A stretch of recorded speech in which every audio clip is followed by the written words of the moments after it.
Illinois does not have the death penalty anymore. They had 360 executions altogether. There is no one on death row as of today. When they did, they used lethal injections, and they now offer life without parole as an option instead. The death penalty originated in America when European settlers came to the New World and brought the first form of capital punishment. The first recorded execution in the new colonies was that of Captain George Kendall in the Jamestown colony of Virginia in 1608. Kendall was executed for being a spy for Spain. Since 1976, there have been 1,329 deaths by lethal injection, 161 deaths by electric chair, 11 deaths by gas chamber, 3 hangings, and 3 firing squads.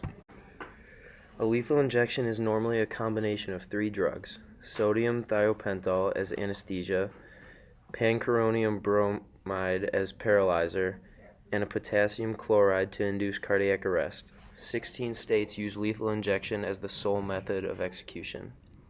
Nebraska was the last state to use electrocution as its sole method of execution. On February 8, 2008, Nebraska vs. Maida decision, the Nebraska Supreme Court ruled electrocution is unconstitutional.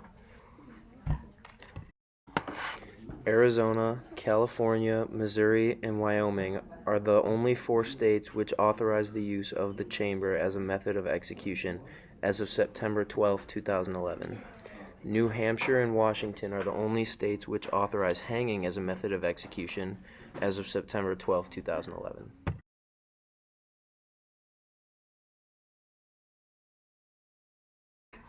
Some of the pros of the death penalty: it provides a deterrent against violent crime within a society. The goal of the death penalty is to provide someone with a deterrent against a crime they wish to commit. As a society, violent crime is something to be avoided at all costs. To ensure that, the strongest deterrent is required. The death penalty also provides a respectful outcome to a convicted individual. The modern death penalty is intended to be painless and effective. This also allows for a deserved punishment for a horrific crime. At some point, a person who commits a horrific crime is beyond the point of rehabilitation. Not only does the death penalty create a deserved punishment that equals the crime committed, it provides a safety net for the rest of society. It also prevents prisons from becoming overpopulated. In the United States, there are more than 2.3 million people being held in state and federal prisons. The death penalty creates opportunities for prisoners with less serious offenses to be rehabilitated. It eliminates sympathy for the criminal. Criminal justice should involve addressing the facts of the situation. Far too often, there is an emotional response to people charged with capital crime, with sympathy being directed towards the individual or family of the accused person.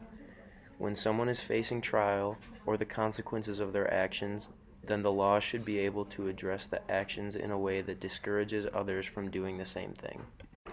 Finally, it offers zero chance of escape. When the death penalty is being implemented, there is no chance for the individual to escape the consequences of their actions. It eliminates the possibility of an illegal escape. Even if an individual manages to survive their execution attempt, the law allows for another attempt to be made.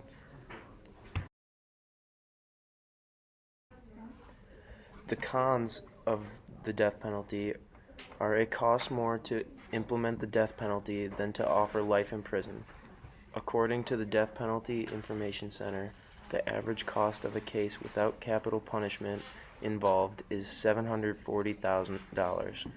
For cases where the death penalty is sought to be prosecutors, the average cost of the case is $1.26 million. It does not deter crime like it should. Data collected in the United States, as some states have capital punishment and others do not, shows that there is a clear discrepancy in the rates of violent crime. It should be in the states with the death penalty, but the opposite is the case. The states which have the most executions also have the highest murder rates. In recent years, Illinois, Connecticut, New Mexico, and New York abolished the death penalty and experienced a decrease in their murder rate in the following years. It does not provide a sense of justice for the families of a victim. Although capital punishment may be the ultimate form of justice, it does not provide a sense of satisfaction for the families of a victim that many people think it does.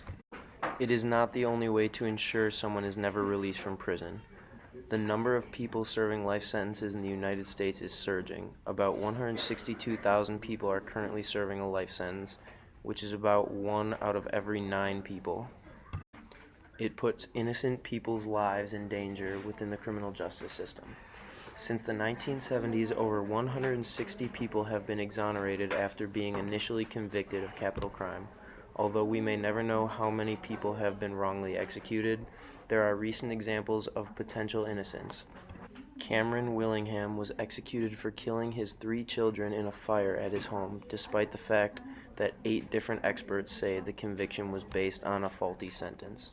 It does not address the issue of crime in society. There will always be criminals who commit heinous crimes for personal pleasure, yet 20% of the U.S. prison population involves people who have been locked up because of drug offense. It creates the possibility of sentencing children to death row. George Stinney was wrongly convicted of murder in 1944 in his hometown of Alcolu. At the time of his execution, he was only 14 years old. He was convicted in less than 10 minutes in a one-day trial by a jury that was all white. Stinney had been accused of killing 2 white girls, ages 11 and 7, and supposedly confessed to the crime, though no record of the confession was ever found. Stinney was denied appeal and electrocuted.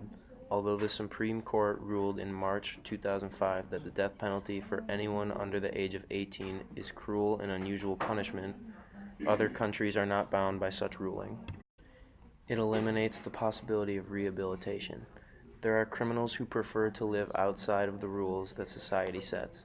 These individuals may never be rehabilitated.